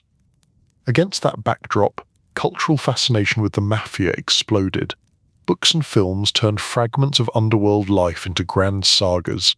Theatre lights dimmed, and audiences watched actors with slick hair and sharp suits quote lines about loyalty and betrayal that sounded familiar yet strangely exaggerated. Joseph watched some of these stories when they reached television. He studied the actors' faces, the way they held cigarettes, the way they gave orders on screen. Some of it had truth, he admitted to himself. The careful handshakes, the subtle tests, the quiet rage when someone broke the rules. But much of it was theatre. Real life, as he knew too well, involved more waiting, more paperwork, more tiny decisions in back rooms that never made it into any script. This growing myth had its own effect on his family. His son Bill, who had lived through the Bonanno War and carried his own scars from that time, began to be seen not just as a participant, but also as a potential storyteller. Journalists wanted to know what it was like to be the son of a boss, to grow up in a house in Hempstead where the front door opened to 10 world and the back door to another. One writer, patient and persistent, spent long stretches of time with Bill and other members of the family, listening, taking notes, turning their memories into a book that would itself become famous. That book painted a portrait of both Joseph and his household as seen through another man's eyes, a mix of admiration, criticism, and analysis. Joseph, reading it later, felt the odd sensation of being both himself and a character at the same time. The details were sometimes accurate, sometimes skewed, always filtered through someone else's agenda. It reminded him that once a story leaves your own mouth, it no longer truly belongs to you. He was not angry at Bill for participating. The younger man had his own need to make sense of a childhood lived under unusual shadows. But the book added another layer to the Bonanno legend, one that Joseph had not fully controlled. Meanwhile in Tucson, he tried to live as if his days were simple. He went for drives through the desert, the radio low, watching the landscape stretch away in endless shades of brown and red. He stopped at small diners where waitresses called him sir and poured coffee without asking too many questions. He visited local businesses he had investments in, checking on managers, scanning ledgers with the same sharp eye that had once examined street reports in Brooklyn. Neighborhood life wrapped around him like a soft, ill-fitting coat. Children rode bicycles along the sidewalks. Teenagers loitered in front of convenience stores, speaking in a slang he barely recognized. Retired couples exercised small dogs in the early morning cool. On some days, no one in his immediate orbit seemed to care that he had once been called a king of organized crime. Then a letter would arrive, a subpoena, a notice from a federal agency, a polite warning from a lawyer that some grand jury in some distant city wanted to hear from him again. Those letters reminded him that he was not simply a peaceful retiree. He was a man whose very silence continued to irritate people in offices full of fluorescent lights and typewriters. He managed these intrusions with the same stubbornness he had shown in younger years. Appear when summoned, say as little as possible, accept the penalties for refusal. But with each passing decade, the gap between the old soldier and the new legal battlefield widened. He was an artisan of omerta in an age of wiretaps and plea bargains. The contrast between his inner sense of who he was and the way the world saw him grew starker in small, almost comic moments. Once, standing in line at a Tucson grocery store, he noticed a magazine on the rack with the word Mafia splashed across the cover. Underneath there was a photograph of a younger Joseph, cropped from some long-ago shot. The article promised secrets, revelations, all the usual bait. Ahead of him, a teenager picked up the magazine, flipped through it, and snorted. "They make these guys sound like movie stars," the boy said to his friend. "Like they are something special." Joseph, holding a basket with bread and tomatoes, kept his face carefully blank. The cashier scanned his items, told him the total, and wished him a nice day. He carried the groceries out into the Tucson sun and thought, not for the first time, about the distance between myth and reality. To some he would always be a villain, to others a folk hero. To many, just a name attached to a certain chapter of American crime history. To himself, he was a man who had done his job as he understood it, for better or worse, and who now watered roses in a desert yard while the world argued about what his life had meant. The ghost at the edge of the table. Present in memory, absent from the current negotiations, watched by law enforcement as a symbol even when he no longer signed serious orders. Whispered about among young criminals who had never actually worked under him but borrowed his name like a borrowed suit. It was from this peculiar vantage point, half inside and half outside, that he would eventually decide to speak more directly, to write his own book, to tell his story in his own voice. But before he could pick up a pen, he still had to live through the long, stubborn dance with prosecutors that would define his last working years. For now, he sat between past and present, between legend and ordinary neighbor, realizing that history had a habit of turning living men into statues long before they were actually gone. Chapter 10: Desert Exile and Courtroom Stubbornness. Tucson sunlight had a way of flattening the world into sharp edges and clear lines. Mountains etched themselves against the sky. Streets ran straight and bare under the pale blue. For a man who had spent decades in cities where nothing was ever quite what it seemed, the blunt honesty of the desert was almost refreshing.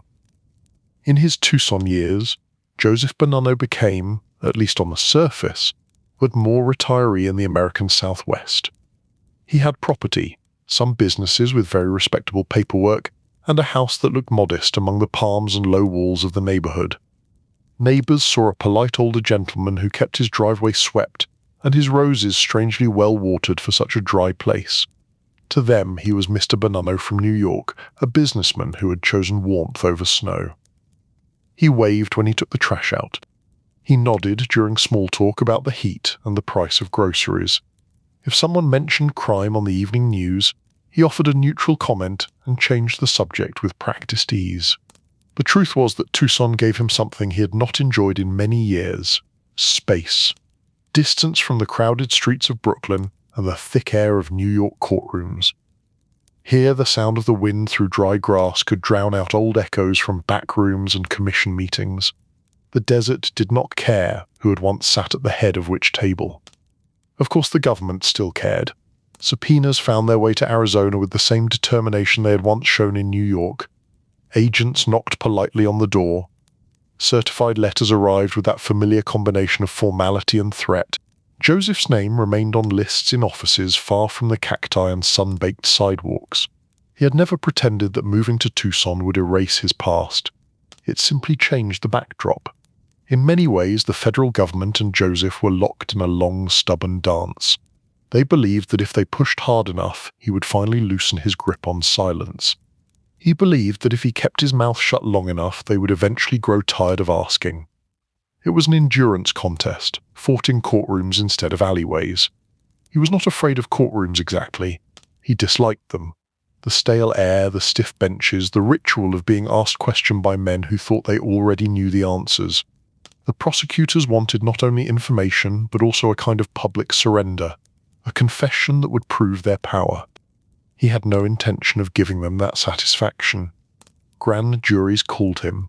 He appeared when legally required, dressed neatly, his expression calm. He swore to tell the truth in the formal language they demanded. Then, when asked about names, meetings, arrangements, he simply refused to talk. Sometimes he invoked rights, sometimes he claimed poor memory. He certainly did not volunteer narratives. The judges grew impatient. The prosecutors shook their heads in rehearsed disappointment. Reporters scribbled notes, describing him as tight-lipped, defiant, uncooperative, depending on which adjective sold more papers that week. "I am an old man with a not very helpful memory," he would say in his own mind, as if offering the world a dry joke only he appreciated. His silence carried a price. Contempt of court was not just a phrase. It came with handcuffs, transport vans, and small cells in federal facilities. Obstruction of justice, a favorite charge for those who tried to hold on to their secrets, added its own penalties. Now and then he would pack a few personal belongings, say a steady goodbye to his family, and go off for what he referred to in private as business trips with no business. He did not enjoy prison. No one truly does. But he handled it with the same stoic patience he had brought to so many other unpleasant tasks. He read, he kept his routine, he minded his own affairs. Other inmates knew who he was, or thought they did, but he did not encourage hero worship or endless questions. The guards, more often than not, treated him like a mildly troublesome uncle, rather than a wild animal. Again and again the government tried to turn those short stays into leverage. They hoped he would reach a point where the prospect of another stretch behind bars would finally push him to talk.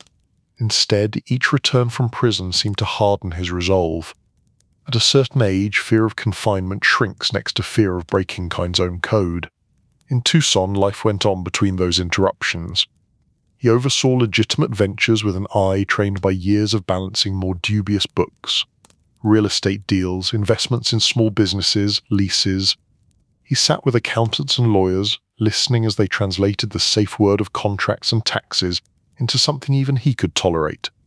His family visits brought the greatest contrast. Children and grandchildren arrived at his desert home, bringing with them laughter, stories from schools and offices, small dramas about teachers and bosses and neighbors. Around the dining table, the talk was of homework, upcoming weddings, holiday plans. The television in the next room murmured about sports and politics. To many of the younger ones, he was simply Nonno, the grandfather with sharp eyes, dry humor, and stories that always stopped just short of the places they most wanted to hear about. He told them about Sicily, about fishing boats and church bells, about Brooklyn bakeries and long-ago winters. When questions veered too close to topics that wore handcuffs, he gently redirected them. He was not naive enough to believe his grandchildren were unaware of his reputation. The world had changed, information flowed more freely, books about the mafia filled shelves, films turned men like him into legends or monsters, usually without asking their opinion. Some of his grandchildren had surely typed his name into library catalogues or whispered it to classmates, who thought it sounded exciting. Still, in that Tucson house, he tried to be simply a grandfather. He poured coffee, sliced bread, and pretended not to notice when younger family members studied his face, as if trying to match the man in front of them with the myth they had heard. The longer he lived, the more he sensed the gap between the inside and outside versions of his life. In public, he was a symbol, a name attached to headlines about organized crime. a character in narratives written by reporters, prosecutors, and authors. In private, he was a man who worried about his brother's health, about his grandchildren's choices, about the state of his own aging heart. He sometimes watched documentaries or dramatizations that claimed to portray his world. Actors strutted and shouted, guns flashed, deals were made in smoky rooms lit like theatre stages. He recognized pieces of truth buried under layers of exaggeration. It amused him, in a way, that so many people thought they understood him because they had seen a certain kind of movie. As the years in Tucson added up, his body began to remind him that time cared little about honor codes. His heart was not as reliable as it once had been. Doctors prodded and listened, used careful words about risk and rest. He was stubborn with them, but not foolish.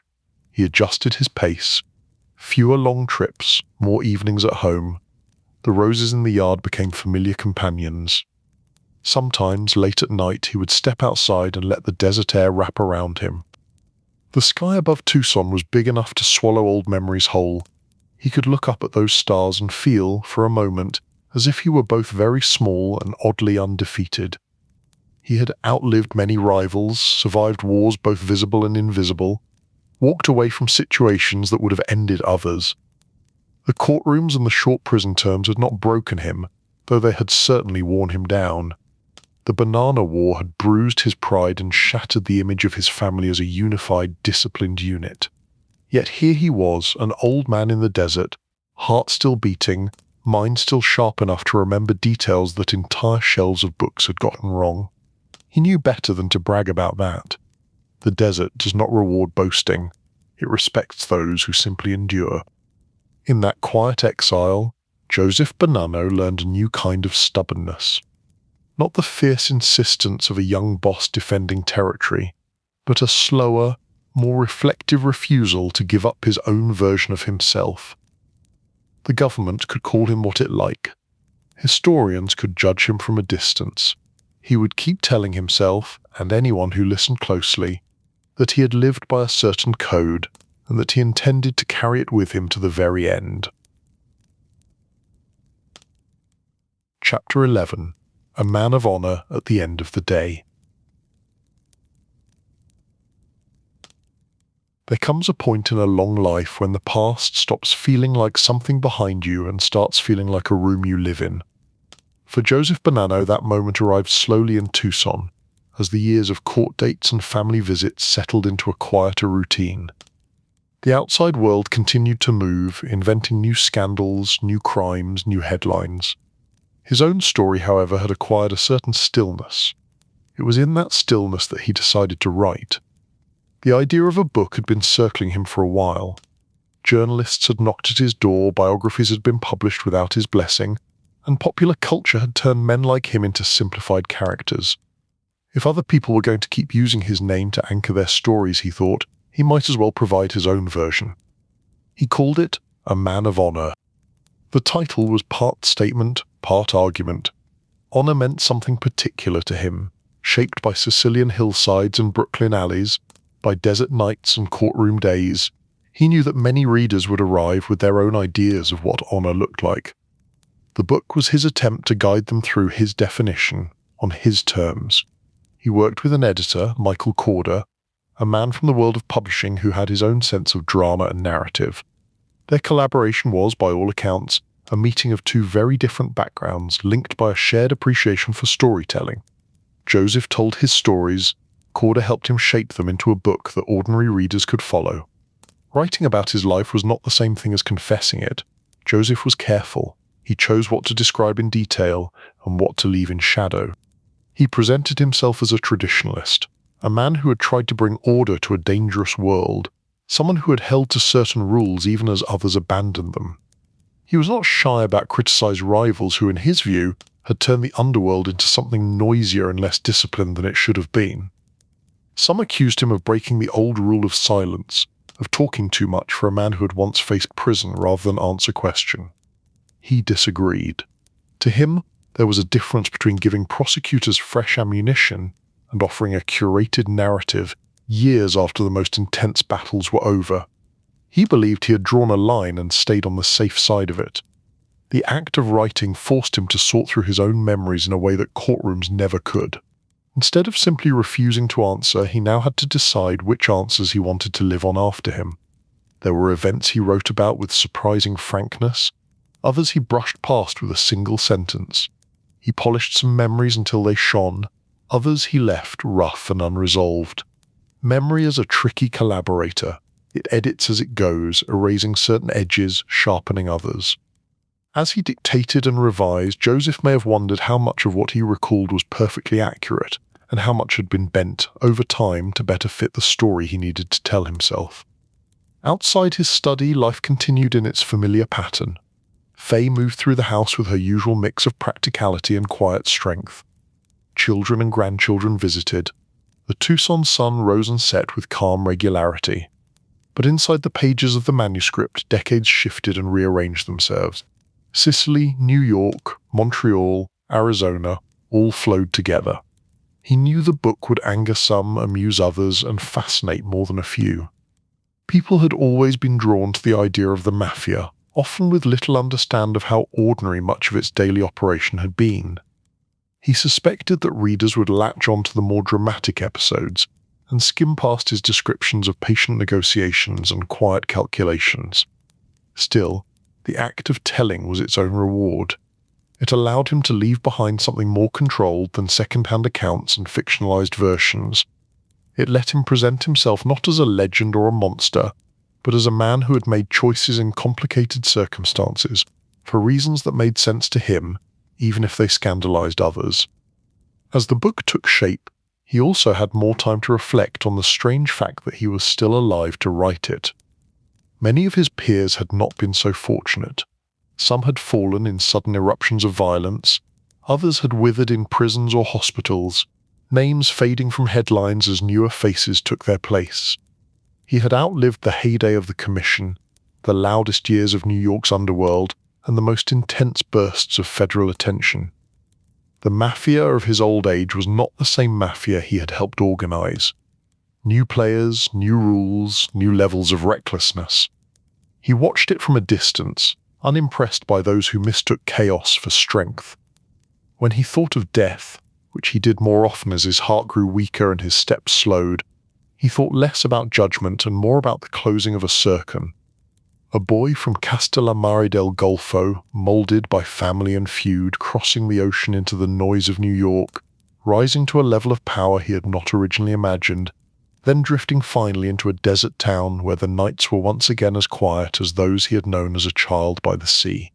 Doctors watched him with the cautious professionalism reserved for patients with famous names.